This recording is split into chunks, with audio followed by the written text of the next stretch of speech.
Halo, kali ini kita akan membahas tentang image segmentation dan K-means clustering. Sebelumnya sudah saya jelaskan tentang GUI, tentang apa itu K-means clustering, bagaimana caranya. Tapi kali ini akan ada full guide akan apa itu image segmentation, apa itu K-means clustering, dan aplikasi yang telah dibuat. Saya jelaskan secara detail. Oke, saya Resnatan dari Jurnal, mari masuk. Oke, jadi pertama, apa itu image segmentation? Kan sebelum kita masuk ke praktiknya, kita harus paham dulu nih, apa itu teorinya. Nah, di sini image segmentation itu adalah proses di mana kita mempartisi suatu gambar yang digital menjadi beberapa segmen. Misal, beberapa contoh yang kita bisa ambil untuk bisa memahami konsep ini adalah di bawah ada semantic segmentation yang membaginya menjadi bagian-bagian ini yang sangat jelas memiliki warna berbeda. Um, tidak ada objek tapi berdasarkan pixelnya saja. Lalu juga ada lokalisasi seperti kita tahu bahwa ini adalah kucing, diketahui dari border-bordernya, lalu object detection, lalu juga mengambil instance-nya. Jadi ini semua adalah image segmentation di mana kita memisahkan suatu bagian objek, suatu bagian gambar yang merupakan objek yang berbeda dari aspek lain di gambar tersebut. Selanjutnya, K-means clustering yang akan kita gunakan untuk image segmentation ini adalah suatu metode penganalisan data atau metode data mining di mana dia itu unsupervised dan merupakan salah satu metode yang melakukan pengelompokan data dengan sistem partisi, ya, sesuai dengan definisi tadi. Jadi, K-means clustering ini berusaha mengelompokkan data yang ada ke dalam beberapa kelompok dengan menggunakan centroid-centroidnya ini, di mana data dalam suatu kelompok mempunyai karakteristik yang sama, yaitu satu sama lain yang sama dan mempunyai karakteristik yang berbeda dengan data yang ada di kelompok yang lain. Jadi bisa dibedakan sekali kalau sudah di proses dengan K-means clustering ini, entah itu dari warna atau dari aspek-aspek lainnya. Oke.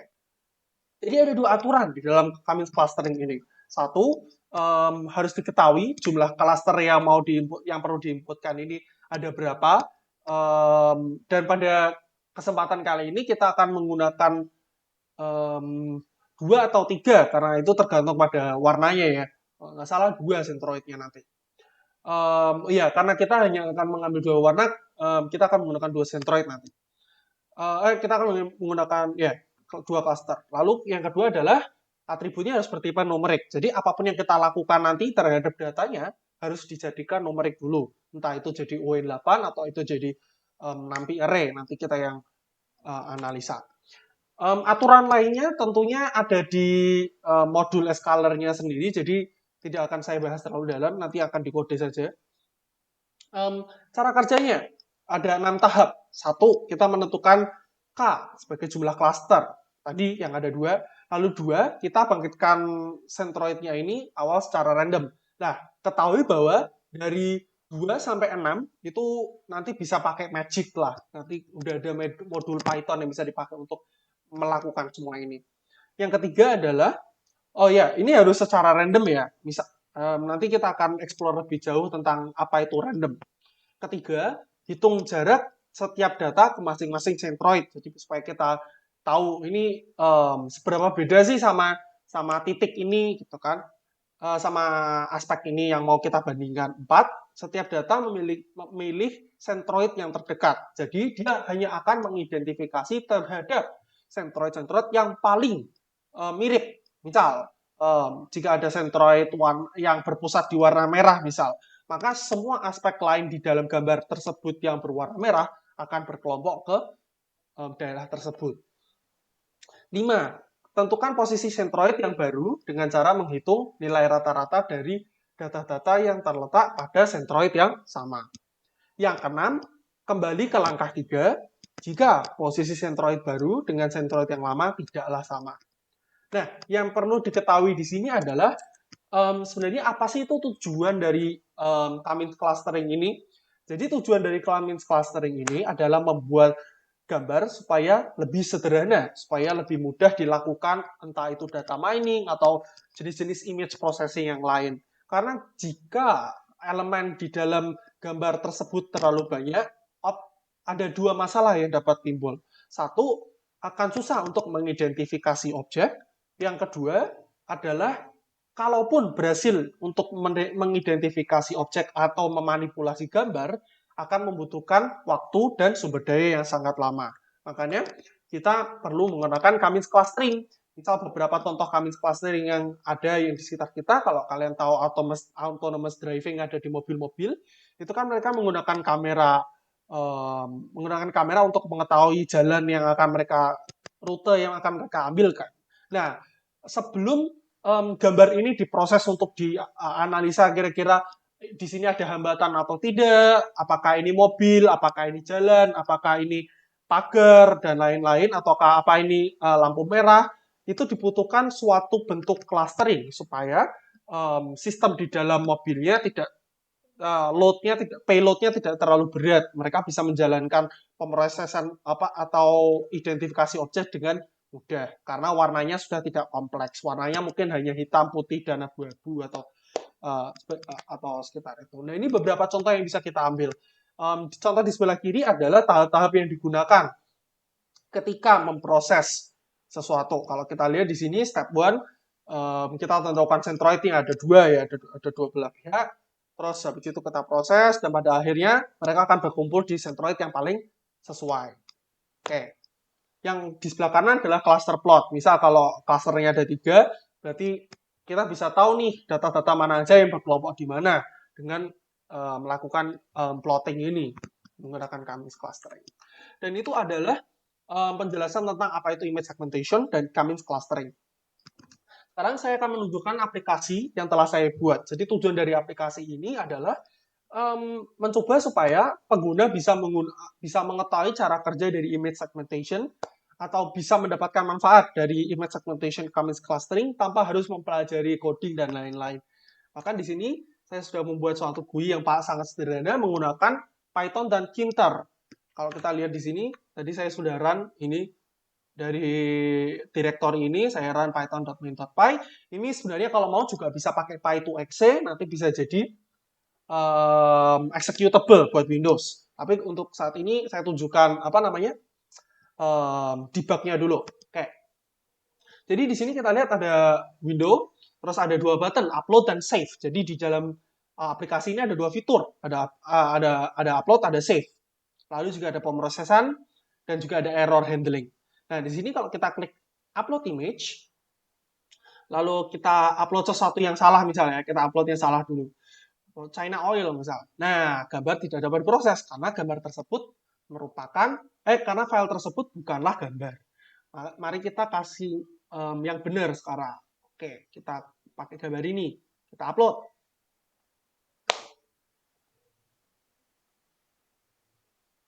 Nah, setelah kita upload, muncullah kedua gambar ini. Yang gambar di sebelah kiri adalah gambar aslinya, yang di sebelah kanan adalah gambar hasil image segmentation. Dengan hasil ini, kita dapat memproses beberapa objek yang dibutuhkan. Kita coba yang lainnya lagi. Apa ya yang ini? Coba kita pakai gambar ini. Nah, warna-warnanya jadi lebih sederhana dan bisa diproses dengan lebih mudah. Kalau misal kita sudah puas dengan gambar ini, misal kita pakai gambar yang ini ya. Kalau misal kita sudah puas dengan hasilnya, kita bisa langsung klik save image. Nih, kita langsung klik, lalu kita taruh di download setelah kita kasih nama ini. Island result, karena sebelumnya saya sudah pernah coba di video sebelumnya, jadi kita buat island result 2.jpg. Nah, lalu akan muncul sukses dialog, gambar telah disimpan. Nah, kalau misal gambarnya tidak ada dan saya mencet save image, nanti juga ada error message-nya, di mana saya nggak bisa nge-save karena gambarnya tidak ada.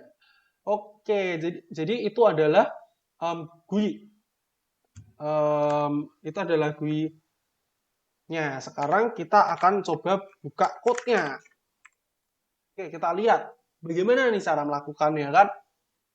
Full guide. Oke, kita lihat di sini. Saya tutup sebelah kirinya. Oke, nah di sini kalau kita lihat, pertama yang saya lakukan adalah mengimport semua modul yang dibutuhkan. Saya butuh pil untuk membuka suatu gambar, saya butuh sklearn untuk tentu saja image segmentation-nya, kamisnya saya butuh itu. Lalu setelah itu saya butuh NumPy untuk membuat array-array ya, atau membuat representasi menjadi data UIN8 itu juga pakai NumPy. Lalu saya pakai ini sebenarnya nggak saya pakai. PLT ini ada di video sebelum-sebelumnya yang kita gunakan untuk ini apa namanya menampilkan GUI satu gambar itu pakainya Matplotlib PLT. Terus yang paling penting tekinter dan TTK itu digunakan untuk nge-style tekinternya itu GUI-nya. Lalu TTK Themes itu untuk temanya, stylenya. Makanya tadi buttonnya bisa berwarna hitam dan frame-nya juga berwarna hitam. Lalu ini import WX, di mana WX itu adalah file dialog. Nah, tadi kalau kita save file dan open file atau browse file itu kita harus pakai WX. Lalu saya juga import Kinter message box, di mana ini digunakan untuk error handling tadi ya, yang ada notifikasinya kalau misalnya salah. Oke, sebelum kita masuk ke fungsi-fungsinya, kita masuk dulu ke aplikasi utamanya. Nah, di sini kita start up. Oke. Ketika nama filenya itu main, maka dia akan melakukan ini. Di mana dia membuat instansi objek TK dahulu. Kinternya dipanggil TK, jadi sekarang kita sudah punya objek TK. Lalu kita ganti title-nya dan background-nya. Nih, title-nya jadi image segmentation tool, terus ini jadi background-nya black. Setelah itu, kita set width dan height-nya menjadi dimensi device yang digunakan oleh pengguna dengan menggunakan up.winfo screen width dan up.winfo screen height. Jadi kalau layar Anda 1366/768 maka akan sama seperti itu, atau 1920/1080 juga akan sama seperti itu. Lalu up.geometry ini digunakan untuk mengeset dimensi window-nya. Oke, setelah itu kita menentukan ini apa namanya size horizontalnya tiap gambar. Jadi supaya aspek rasionya supaya apa namanya gambarnya tidak lebih besar daripada aplikasinya. Jadi kita harus tahu dulu nih kira-kira nanti X-nya seberapa gede sih gitu. Oke, setelah itu kita ngeset stylenya, lalu kita membuat suatu frame. Ya, ini di sini saya kasih nama main frame, itu kayak tempat di mana kita bisa naruh widget-widget supaya lebih teratur. Lalu kita pack itu buat naruh GUI-nya di situ untuk di-plug gitu kayak pokoknya ngambil tempat yang ada di situ. Oke, setelah itu kita buat dua button. Ada button choose image dan button save image. Button choose image ini apa namanya akan memanggil command browse image, sedangkan button save image akan memanggil command save image. Komen-komen ini adalah function-function yang ada di atas, nanti kita akan kita jelaskan atau akan kita jalani nanti. Dan kita taruh di dalam mainframe, jadi dia akan selalu ke-contain di dalam mainframe. Ketika komponennya menjadi lebih besar, maka frame juga akan menjadi lebih besar, menyesuaikan, karena kita menggunakan pack di sini. Oke. Kita taruh, setelah kita deklarasi, kita harus taruh, karena kalau nggak kita taruh, nggak akan muncul di dalam GUI. Kita juga mendeklar variabel, namanya savable image. Jadi variabel ini berfungsi untuk menyimpan gambar nantinya yang akan kita simpan. Dan ini merupakan global variabel yang bisa dipanggil oleh fungsi. Dan ini adalah initial image. Jadi initial image-nya tentu saja kita setel none, karena di awal kita nggak mau ada foto apa-apa atau ada gambar apa-apa kan. Makanya kita set ke none dulu. Nanti bisa kita ganti dengan gambar yang diinginkan. Nah, di sini kita set dua label yang dapat menerima gambar. Jadi ini nanti yang akan menampilkan gambar, ada origin, ada result. Origin untuk menampilkan gambar asal, gambar awalnya, lalu result untuk menampilkan gambar akhirnya. Lalu kita loop aplikasinya. Ini adalah basicnya Tekinter, jadi memang butuh di loop supaya bisa jalan terus GUI-nya. Logiknya jalan terus ketika ada penggantian pada origin misal, maka dia akan ngerender ulang. Ini fungsi untuk ngerender ulang. Oke, langsung kita jalan nih. Ada dua fungsi, kurang lebih sama, ada browse image, ada save image. Browse image ini dia menerima parameter wildcard, tapi kalau nggak dipas parameter, karena kita tadi nggak pas parameter kan, dia akan menggunakan parameter default, yaitu star, yang artinya adalah semua file boleh dimasukkan. Wildcard itu adalah parameter di mana kita menentukan file apa aja yang boleh dimasukkan. Karena pada kesempatan kali ini saya memang nggak membatasi apa-apa dulu. Takutnya kayak memang orangnya nggak menggunakan JPG tapi menggunakan PNG, makanya saya nggak set itu dulu. Jadi saya set ke bintang dulu. Oke, setelah itu kita set instansinya, instansi WX dengan kita panggil wx.up, kita assign ke variable up, lalu kita set stylenya, di mana filenya harus ada, kalau nggak ada nanti error. Lalu kita ngeset instansi objek dialognya yang buka itu, yang windownya yang dimana kita bisa milih file itu pakai dialog. Nah, kalau dialognya itu show modal, ID OK itu kalau nggak salah boolean. Jadi kayak kalau show modalnya true, jadi dia bakal ngeset variable path dengan dialog.getPath. Jadi ketika usernya sudah milih direktori tertentu dan sudah dapat direktorinya, maka jalankan ini. Kalau nggak ada, kalau usernya nggak milih apa-apa, atau pathnya invalid, maka path equals none. Setelah itu kita hancurkan window untuk memilihnya, lalu kita langsung proses image-nya. Jadi nggak perlu ngeklik button apa-apa lagi, cuma perlu milih gambar, terus nanti langsung ke proses. Yang kedua adalah save image. Ini adalah sama logikanya, tapi di sini bedanya adalah ketika global variable saveable image-nya tidak ada, maka langsung show error. Tidak ada gambar untuk disimpan. Tapi ketika ada, maka kita set instansi objek up lagi, wx.up lagi, lalu kita buat file dialog lagi, di mana message-nya save file as, beda sama yang ini. Terus ketika sudah show modal, maka kita ambil path-nya. Nih, setelah kita ambil path-nya, lalu kita hancurkan window-nya. Lalu kita coba nih, kita save image-nya ke path tertentu. Ke path yang sudah kita pilih tadi, ke direktorinya. Lalu jika berhasil, kita sukses. Gambar telah disimpan lalu dikirimi path-nya tadi. Kalau nggak berhasil, show error. Oke, now is the real deal. Kita masuk ke proses image. Yang paling penting dari program ini, yaitu pemrosesannya. Yang perlu dilakukan pertama kali adalah memanggil variabel global, yaitu saveable image. Tapi kenapa kok kita perlu manggil global saveable image, padahal di sini enggak? Karena di sini kita hanya membaca value dari saveable image. Tapi di sini kita akan mengganti value dari saveable image. Kita mau set saveable image-nya kan, makanya perlu kita panggil. Oke, langsung kita try accept dulu. Pertama kita buka gambarnya yang telah dipilih tadi, path-nya. Ini kan parameternya dapat dari sini nih. Parameternya dapat dari atas nih. Proses image, path. Oke, kita dapat. Setelah itu kita menentukan persentase dari horizontalnya, dari size horizontal gambarnya. Ini nggak ada hubungannya sama Cummins clustering. Ini cuma digunakan untuk menampilkan gambarnya supaya nggak lebih besar daripada aplikasinya. Jadi kita harus tahu dulu gedenya gambarnya. Kita cari persennya. Setelah kita cari persennya, sekarang kita set tingginya gambarnya supaya aspek rasionya tetap sama. Kita kalikan dengan W%. Jadi size-nya Y-nya kita kalikan dengan W% yang tadi. Supaya sesuai aspek rasionya. Supaya nggak berubah-berubah. Supaya nggak ketarik-tarik.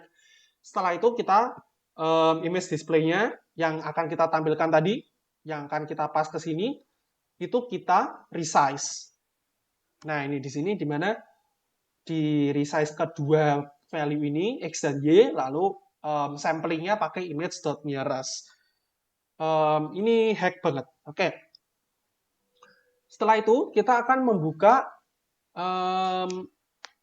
kita buka pakai foto image, tadi image display-nya, lalu kita configure origin-nya supaya menggunakan image tersebut. Nih, origin tadi widget yang untuk menampilkan gambar, image sama dengan render init, lalu origin.image sama dengan render init. Render init itu yang tadi dibuka. Nah, dengan begitu sekarang gambar telah ditampilkan di label yang pertama. Setelah itu baru kita masuk ke pemrosesan gambarnya. Nah, seperti yang kita tahu tadi, kalau mau melakukan clustering yang harus dilakukan pertama kali adalah memisahkan menjadi warna-warna yang ada di gambar tersebut. Kalau misal di suatu gambar kan pasti ada RGB value ya.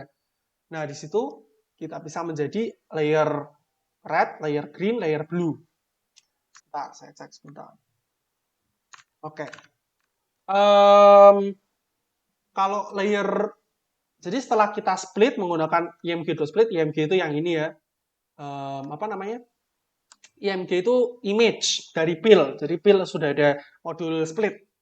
Jadi kita split menjadi tiga value ini, di mana layer red tentunya memiliki array layer red, lalu layer green memiliki array layer green, layer blue memiliki array layer blue. Ini kita sekarang sudah punya data dari ketiga warnanya yang telah dipisahkan. Setelah itu kita harus tahu dimensi dari gambarnya supaya kita bisa memproses gambarnya, supaya kita bisa nge-resize supaya layer green, layer red sama layer blue memiliki size yang sama supaya bisa diproses. Nah, di sini kita lakukan, kita ambil row layernya dari, kita pilih salah satu nih, mau red atau green atau blue yang diambil, terserah sih. Di sini yang kita ambil adalah layer red.size. Jadi X-nya kita set ke row, Y-nya kita set ke kolom. Oke, jadi di sini setelah kita dapat size-nya, kita reshape layer red, green, blue-nya menurut dengan dimensinya, row layer kali kolom layer. Nih, kita set, kita reshape. Oke, dan sama ini hanya samplingnya, jadi ini nggak usah dipedulikan, kayak most of the time di set ke 1 juga nggak masalah. Lalu kita akan membuat data layernya ya. Nah, ini data layer yang akan kita gunakan untuk Kamins-nya. Jadi kita perlu complete data setnya yang sudah digabungkan. Di mana kita akan menggunakan nanti untuk menciptakan suatu column stack yang untuk bisa dianalisa datanya, untuk bisa dipredik nanti. Jadi kita akan pas satu parameter yang merupakan gabungan dari ketiga value, yaitu adalah layer red, green, blue. Kita pas. Sekarang data layer merupakan datanya itu. Setelah itu kita membuat instansi objek Kamins melalui modul tadi. Di mana kita akan ngepas dua parameter. Satu adalah jumlah klasternya. Di sini jumlah klaster yang kita mau adalah 2. Di mana warnanya nanti akan cuma tersegmentasi ke 2 warna. Terus random state-nya kita set ke 0. Di mana berarti setiap kali kita nge-run proses ini, hasilnya akan selalu sama. Tapi kalau kita set ke apapun selain integer, misal kayak none, itu berarti dia akan melakukan randomizing, yang berarti tesnya akan selalu berbeda. Hasil dari pemrosesannya akan selalu berbeda dari satu instansi ke instansi yang lain. Jadi karena kita nggak mau berbeda, kita set random state-nya 0. Lalu kita melakukan fit data layer, di mana kita mencoba kita akan mencoba menyesuaikan data yang telah kita buat ke Kamins supaya dapat diproses oleh Kamins. Karena pada dasarnya mereka bukan tipe value yang sama. Jadi kita fit dulu ke Kamins. Setelah kita fit ke Kamins dan sekarang Kamins bisa menggunakannya, lalu kita predik. Nah, di sini predik ini yang hack tool-nya ini di sini nih, di mana kita akan melakukan prediksi yang mana lebih dekat kemana, yang mana lebih dekat kemana, itu hanya dengan satu code ini. Jadi sekarang data layernya akan dianalisa lebih dekat ke centroid yang mana, lebih dekat ke centroid yang mana, lalu kita taruh di variable predicted. Setelah kita taruh di variable predicted, kita akan mulai membuat image-nya nih, dari datanya dulu tapi. Dari sesuatu yang merupakan representasi angka dulu. Kita buat numpy array dari predicted ini karena tadi bentuknya sudah bukan numpy array, jadi kita buat jadi numpy array dulu. Setelah kita buat jadi numpy array, kita reshape supaya jadi suatu gambar supaya memiliki dimensi dengan column layer dan row layer tadi yang kayak di atas. Jadi sekarang dia sudah berbentuk data gambar yang memiliki dimensi yang jelas. Setelah itu kita akan mengganti value-value di dalam dataset tersebut supaya merupakan tipenya Win8 supaya bisa dibaca oleh image.fromArray supaya bisa memiliki warna RGB, ya kan? Nah, di sini kita image new-nya kita kali 255, lalu kita memanggil modulnya, kita memanggil modul dari NumPy, yaitu adalah kita save as type Win8. Jadi dia akan memiliki tipe data Win8. Lalu kita panggil image.from array, berarti sekarang kita sudah punya image-nya nih. Ini sekarang sudah berbentuk image. Sekarang kita menggunakan modul fill. Nah, setelah itu kita set savable image yang bisa kita save nanti menjadi image new. Itu kan? Image new-nya kita save ke sini, jadi supaya nanti kalau mau nge-save, bisa nge-save. Lalu image new display yang akan kita tampilkan nanti di sini, di result-nya adalah image new.resize, sama kan kayak yang di atas. Jadi kita resize supaya nggak ketarik-tarik. Lalu kita render. Lalu kita render di bawah. Caranya adalah kita membuat image TK-nya dulu, kinternya supaya bisa membaca. Kita foto image display. Setelah itu kita ganti label result-nya supaya memiliki value image, yaitu render. Kita pas ke dalam sini. Jadi sekarang gambarnya yang muncul ada dua, yang origin dan yang result. Nah, kalau ada satu pun dari code di atas yang gagal, maka kita akan melempar error gambar tidak dapat diproses. Jadi itu semua adalah codingan yang dapat membuat aplikasi tadi yang telah saya tunjukkan.